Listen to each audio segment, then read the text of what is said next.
that's what they said 7 years ago. But it didn't really become public knowledge. And they made a prediction of everything that was going to come from the increased temperature rise of the internal core. The core would expand. It would become more elastic and get closer to the surface.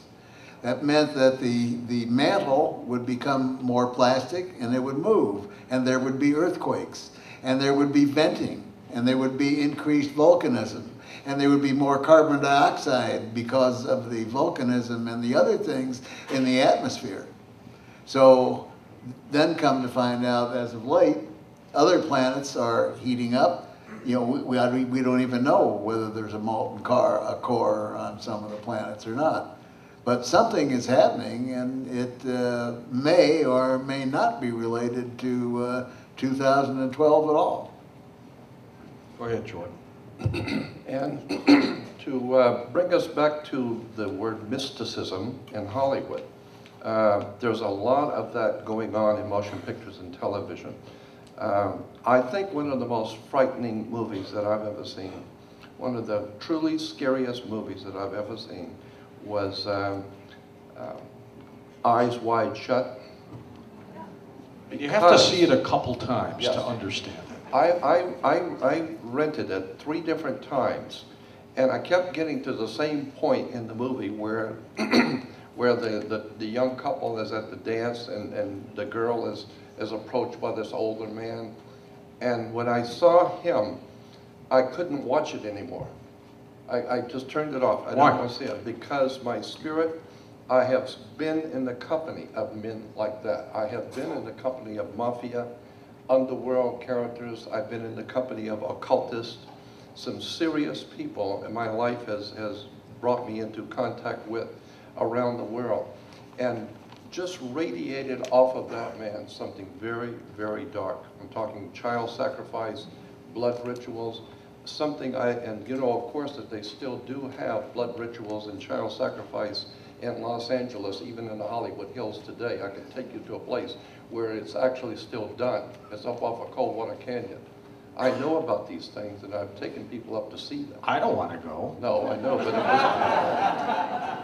So I'm just saying that I've been in their company for many years of these kind of people, and I just realized, seeing that one scene, I know where this is going to go, and I don't want to go there. And then later on, I finally got around to watching when he goes to the party, and that whole thing just was scary, because I understand the symbols.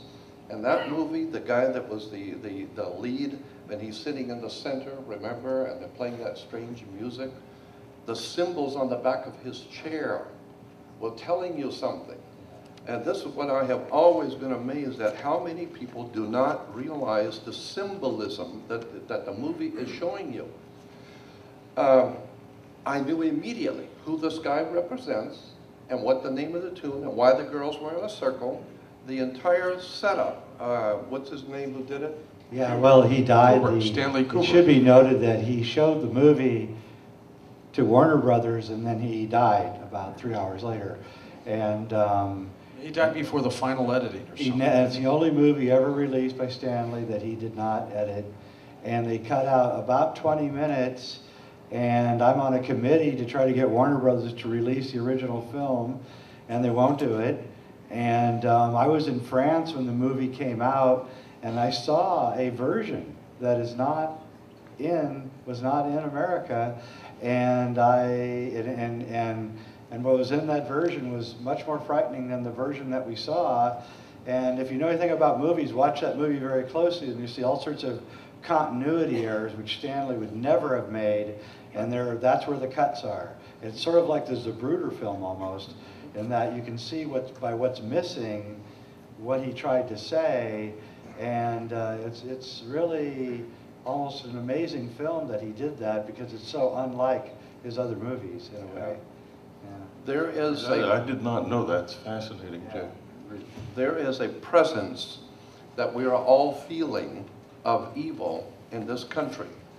But unless you understand that there is a legitimate, de jure, magical system at work, it's based on the old Celtic Druid magical system, of which I I was telling you earlier, I had a Druid priest make me a magic wand.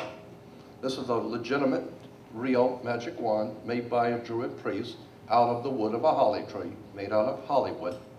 And consequently, there is a legitimate, powerful, occult, dark system of words and terms and symbols that has dominated for at least 2,000, 3,000 years. And once you begin to see those words and terms, I'm telling you, it becomes frightening because it's so well organized. It's so well organized so that when you are watching America do this or that in the Middle East and you're hearing about all these different political things that are going on, and most people think, why in the world would America do this, or why would they do that? And that's crazy. It doesn't sound, it doesn't make any sense at all. Of course it doesn't make any sense because you're not privy to know what the name of the tune is and how this thing's being played. It's being orchestrated around the world according to a magical system of power, words, terms, and symbols, halotry, coats of arms, corporate logos, presidential seals, flags, and it's an extraordinary worldwide system that's been in existence for thousands of years. And unless and until you get a macro view, I want you back off of the earth and look at this entire globe and how it really works. I will guarantee you this, George, and I'm not saying it just to you, but to the audience. I don't care how well educated you are. I don't care how high in universities you've gone. I will guarantee you, without a doubt, you do not know how America really works.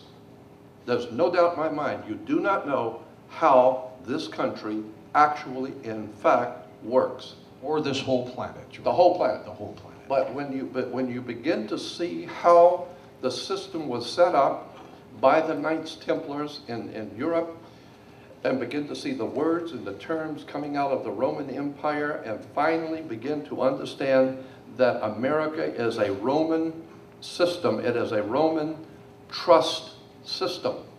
And it's so extraordinary that I would need hours to explain this. But let me give you an example of the magic in the system.